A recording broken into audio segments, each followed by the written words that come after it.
¿Cuál es el principal error que ha traído consigo la ley del solo sí es sí? Yo creo que el principal error, sobre todo desde el punto de vista jurídico penal, es la confusión de lo que antes eran dos delitos, el abuso sexual y la agresión sexual, en un solo delito. De esta manera perdemos la proporcionalidad, ¿no? Porque eran dos delitos que castigaban hechos de diferente gravedad. La agresión sexual era, digamos, un abuso sexual agravado, un abuso sexual en el que se produce violencia o intimidación.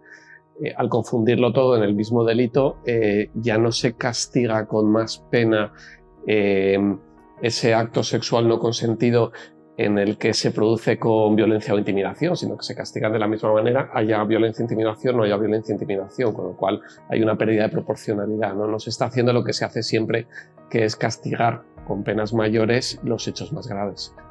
Afirma que la seguridad jurídica también queda maltrecha por esta legislación. ¿A qué se debe? Sí, hay un problema de seguridad jurídica en cuanto se intenta acotar el concepto de consentimiento para un acto sexual.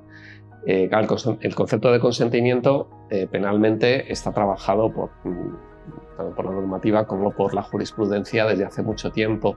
Y el consentimiento no hay por qué prestarlo verbalmente, se puede prestar también mediante una serie de actos, etc., ¿no? Entonces, una vez que esta ley introduce una definición de consentimiento, exige que se produzca ese consentimiento de una determinada manera, sí se está produciendo, yo creo que una pérdida de seguridad jurídica, ¿no? Podríamos estar ante relaciones sexuales consentidas que fueran delictivas, a pesar de ser consentidas. Ahora que se dice que se pretende poner el consentimiento en el centro, antes el consentimiento estaba en el centro, porque cualquier relación sexual no consentida es delito desde 1822, al menos en España. Ahora se podría dar el caso de relaciones sexuales consentidas por todos los participantes, que fueran delictivas porque no se haya prestado el consentimiento de la manera que determina la ley. ¿Cree que sería adecuado que ante este tipo de fallos alguien del Ministerio de Igualdad dimitiera? Quizás lo que tienen que hacer tanto el Ministerio de Igualdad como en todos los ministerios es fiarse más de los asesores jurídicos con los que contarán. Estoy seguro que habrán contado con juristas que les habrán recomendado, y luego en esta ley que se aprobó correctamente como proyecto de ley, por lo tanto tuvo sus informes del Consejo de Estado, del Consejo del Poder Judicial, etcétera, que ya advertían de esta problemática, pues hacer caso también cuando los expertos advierten de este tipo de problemas. ¿Faltan más juristas en los gobiernos españoles? Quizás sí centrarse más a la hora de elaborar una ley, sobre todo una ley tan importante como el Código Penal, una reforma del Código Penal, que es una de las leyes orgánicas principales que existe en el ordenamiento jurídico. Hacerlo con criterios más jurídico-técnicos, más criminológicos. Vamos a ver cómo atajamos este delito, cómo lo castigamos de una manera más proporcional, pero de una manera técnica, que no por motivos ideológicos. Esta ley da la sensación de que lo que ha reinado son motivos ideológicos, lo que yo llamo motivos ideológicos semánticos, ¿no? Parece ser que el problema era que la palabra abuso sexual estaba denostada, ¿no? El nombre bueno, pues cámbiale usted el nombre al delito que ya había. Si no quiere llamarle abuso sexual, llame al antiguo abuso sexual, llámele violación, y a la antigua agresión sexual, violación agravada, no sé, como quiera. Esto se me acaba de ocurrir ahora, estos dos nombres, ¿no? Pero el problema es que porque no me gusta un nombre, porque ha habido manifestaciones en contra de un nombre, que es algo que me parece absurdo, bueno, pues cambiar todo el ordenamiento y toda la sistematización de este delito de una manera que se aleja de lo técnico, de lo jurídico, y de lo que además se ha demostrado que era útil y que era práctico. ¿Hay alguna forma de acabar con la inmensidad de rebajas de penas que está generando la ley del solo sí es sí? Bueno, no hay manera de evitarlo, porque una vez que ya ha habido una ley más beneficiosa para el reo posterior al delito, siempre se va a aplicar la más beneficiosa. O sea que cualquier reforma que se haga ahora agravando esas penas, seguirá habiendo sido más beneficiosa la que tenemos ahora mismo, la de la ley del solo sí es sí, con lo cual, para delitos cometidos anteriormente, siempre se va a aplicar esta ley como más beneficiosa, en los casos en los que es más beneficiosa. Hay algunos casos en los que no es más beneficiosa y no se está produciendo esa rebaja de condenas. Otra cosa es que sea mala esa rebaja de condenas, o sea, que eso es otra cosa de la que nos está hablando. En España tenemos un código penal desorbitado. Yo creo que prácticamente para todos los delitos las penas son excesivas y a veces incluso desproporcionadas. Y yo creo que el tema de la rebaja de penas, yo creo que ahí se ha intentado atender a un problema que había de proporcionalidad, porque había casos en los que delitos contra la libertad sexual se castigaban con penas más altas que delitos de homicidio. Esto cabía en la redacción anterior, ¿no? Y esa es una de las cosas que se han intentado salvar y se ha intentado pues, hacer unas penas más acordes, ¿no? con la proporcionalidad. Esto evidentemente es difícil de explicarlo, ¿no? Porque el ciudadano medio es populista y pretende siempre subida de penas, ¿no? Y a veces te reclaman, ocurre un delito, siempre la primera reivindicación, hay que subir las penas, ¿no? Y preguntas, ¿y cuál era la pena ahora? No lo sé, pero hay que subirla. Bueno, si no lo sabes, porque sabes que hay que subirla, ¿no? Y a lo mejor es una pena desorbitada, ¿no? Entonces, no tiene por qué ser malo. Sí, quizás se ha explicado mal y se ha explicado que bueno, pues que es que los jueces están aplicando mal la ley, que es que son fachas, que es que todo lo que se está diciendo de los jueces, no, la ley es la que es, defiende la bondad de la ley que se ha aprobado y explica, ¿no? El motivo de las rebajas de condena es que eran desorbitadas. Yo creo que no pasa nada porque una pena en lugar de 8 años sea de 6 años de prisión. Yo creo que el delito lo evita igual una pena de 8 años que otra de 6 años, ¿no? Pero sí puede ser desproporcionado que un delito contra la libertad sexual tuviera, como ocurría antes en muchas ocasiones, una pena superior a un delito de homicidio. Esto, pues, obviamente, es chocante, ¿no? ¿Qué le parece que parte del gobierno haya insultado a los jueces, tachándoles de machistas? Bueno, pues es una manera de echar balones fuera, ¿no? O sea, yo creo que cada uno tiene que ser responsable de sus propios actos. Y sobre todo cuando uno está en el gobierno, ¿no? Y cuando uno es un ministro o un delegado del gobierno o el cargo que tenga quien haya hecho estas críticas y elabora una ley, la redacta, la estudia y la aprueba, bueno, pues que se haga responsable de las consecuencias de esta ley y que las defienda. Normalmente una persona tiene que estudiar las consecuencias de esta ley. Aquí es muy curioso que estas críticas vienen por parte de un gobierno que ya desde antes de la aprobación de esta ley, creo que desde el principio, desde que está en el gobierno, suele acusar a los jueces de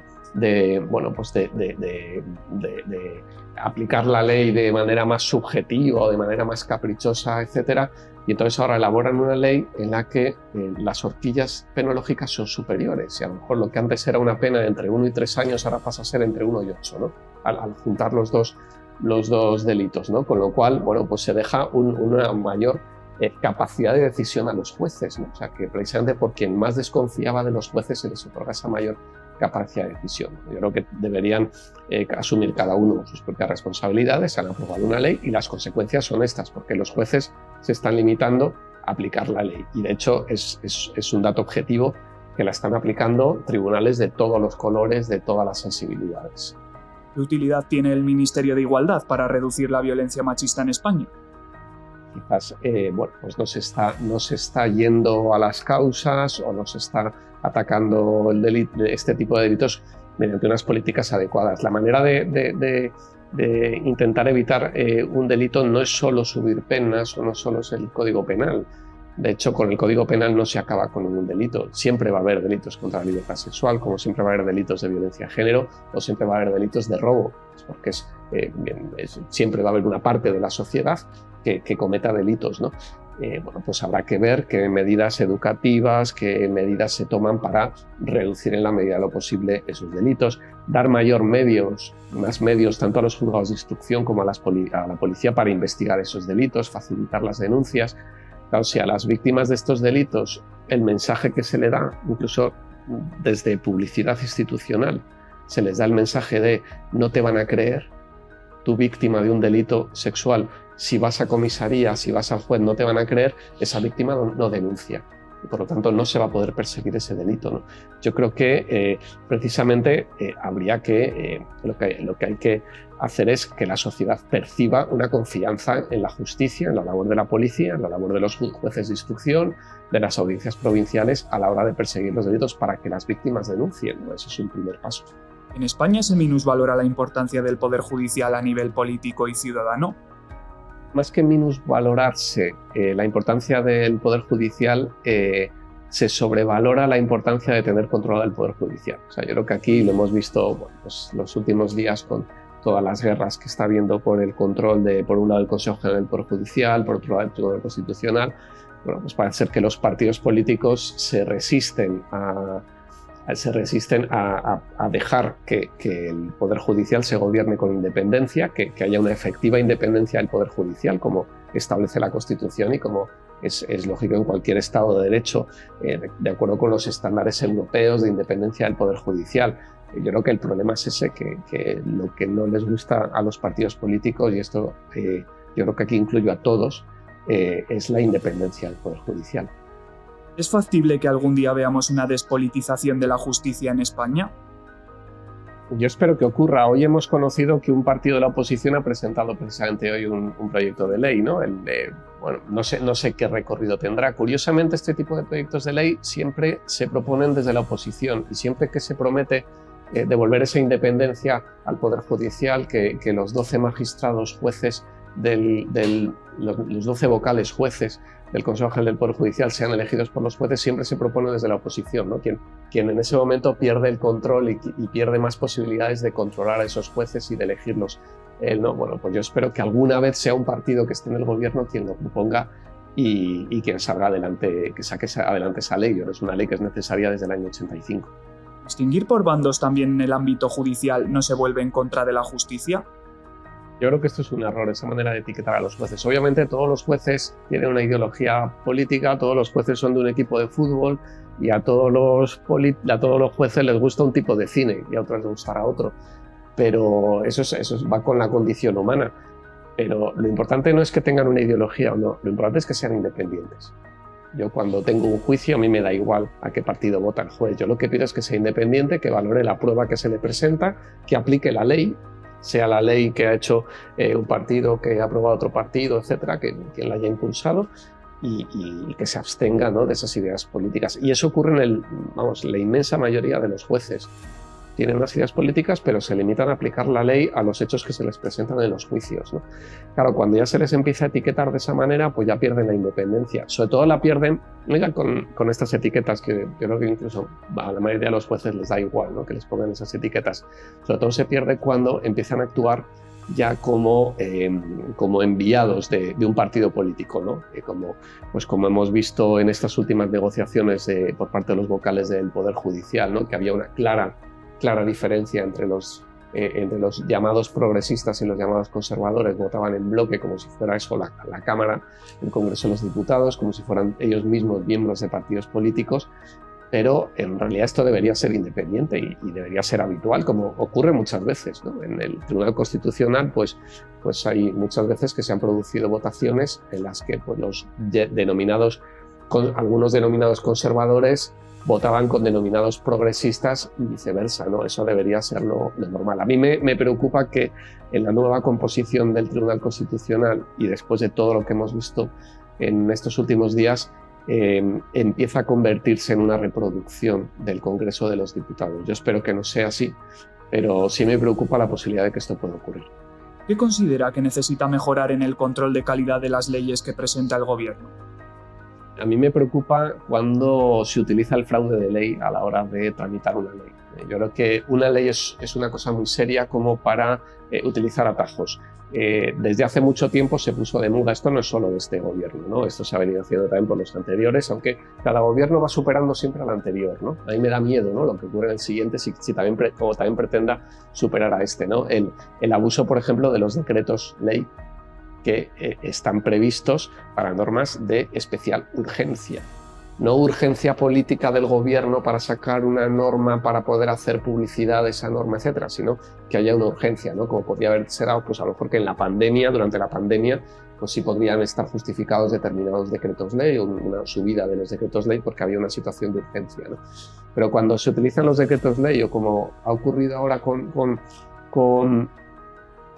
el gobierno, para reformar normas importantes como pueden ser el Código Penal, la utilización de enmiendas a leyes que no tienen ninguna relación con esa materia, la utilización de esos atajos, ¿no?, o de proposiciones de ley en lugar de proyectos de ley para evitar debate y para evitar también los informes preceptivos del Consejo de Estado, del Consejo del Poder Judicial, ¿no? Bueno, pues eso es un fraude de ley, ese tipo de tramitación de leyes, ¿no? Y yo creo que eso sí que es preocupante. ¿Debería existir algún mecanismo para evitar reformas legales con fines políticos, como puede ser la de la sedición y malversación? el mecanismo legal es que quien tiene que controlar que eso se tramita correctamente lo haga. Y esto es responsabilidad de la Mesa del Congreso y de la Mesa del Senado, especialmente de la Mesa del Congreso. Es la Mesa del Congreso quien tendría que haber echado para atrás esas enmiendas, recordando que además hay jurisprudencia ya del Tribunal Constitucional que lo prohíbe, ¿no?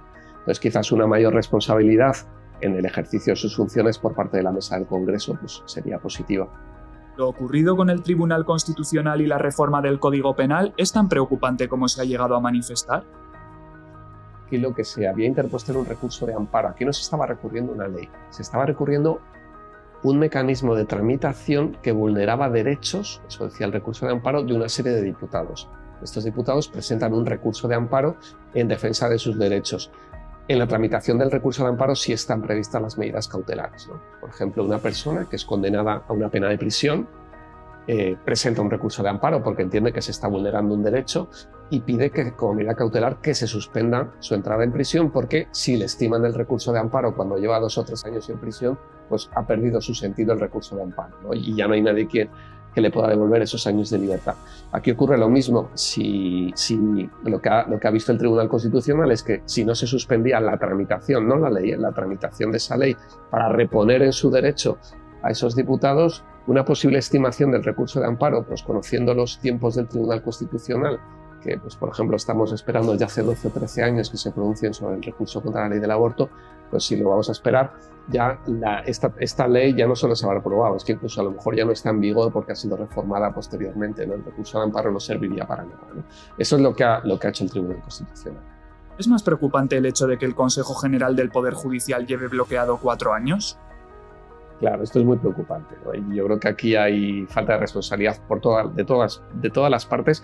En primer lugar, aunque no se diga de los presidentes de las Cortes, la presidenta del Congreso, el presidente del Senado, porque lo que establece la ley es que quien debe impulsar y tomar las medidas para renovar el Consejo General del Poder Judicial son la presidenta del Congreso y el presidente del Senado, o sea, son quienes tendrían que haber convocado un pleno para intentar desbloquearlo. No se convoca el pleno porque se espera a que lleguen a un acuerdo los 2 principales partidos, el partido del gobierno y el partido de la oposición, cuando la ley no habla de acuerdos entre el gobierno y la oposición, habla de un acuerdo del Parlamento y además de todo el Parlamento, es decir, que ya, digamos que ya en la propia tramitación o la propia negociación se está reconociendo por los partidos políticos que esto es un intercambio de cromos, que es lo que además prohíbe la sentencia del Tribunal Constitucional que declaró constitucional esta forma actual de elección de los vocales, pero hacía condición de que no sea un intercambio de cromos, de que no se elija a los vocales por su adscripción a un partido. Yo pongo a los míos, tú pones a los tuyos, que es lo que estaba ocurriendo, ¿no? Por lo tanto, aquí yo creo que lo han hecho mal todos, ¿no? Tanto los que lo están negociando como quien bloquea. Claro, quien bloquea, pero se acusa a un partido de bloquear, pero si el otro partido impone a lo mejor a un vocal que el otro partido no puede aceptar porque es un vocal pues, que es sectario, lo que le parece que es excesivamente sectario, pues a lo mejor habría que negociar. Quizás sea un ejemplo lo que ha ocurrido en la elección de los 2 magistrados del Tribunal Constitucional que ha elegido ahora el Consejo General del Poder Judicial, que bueno, pues se presentó a 2 candidatos, no había consenso, se presentó después a otros 2 y sí que había consenso y se consiguió un consenso, ¿no? O sea, yo creo que aquí es culpa de todos, ¿no? ¿Cómo se solucionaría esto? Pues si los vocales del Consejo General del Poder Judicial los eligieran los jueces, como nos pide Europa. En ese caso ya no habría que esperar a negociaciones de partidos políticos, ¿no? Una votación de los jueces y quien sea más votado es el vocal. El despolitizar la elección del Consejo General del Poder Judicial no solo favorecería la independencia del Poder Judicial, sino que evitaría los bloqueos también. Es decir, que sería beneficioso en todos los sentidos. El Consejo no estaría bloqueado, llevaría renovado desde hace años. ¿Cuáles son los deberes legales y judiciales del Poder Ejecutivo en estos próximos meses? Seguimos con una ley de enjuiciamiento criminal del siglo XIX. Es decir, con una ley de enjuiciamiento criminal de 1882 es con la que se persigue a un hacker informático ahora. Con parches, con reformas, o sea, se puede perseguir a un hacker informático, se pueden intervenir correos electrónicos, se ha modernizado, pero todo mediante parches, ¿no? Bueno, pues quizás sería el momento de una nueva ley de enjuiciamiento criminal. Es verdad que es polémico si la instrucción pasan a llevarla a los fiscales o la siguen llevando los jueces de instrucción. Hay una serie de medidas más o menos polémicas, pero se opte por la solución que se opte.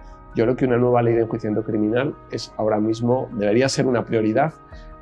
en los 3 anteriores gobiernos fue prioridad, al comienzo de la legislatura dejó de serlo. Este gobierno también ha abandonado ese proyecto que tenía. Bueno, vamos a ver si el próximo gobierno lo consigue.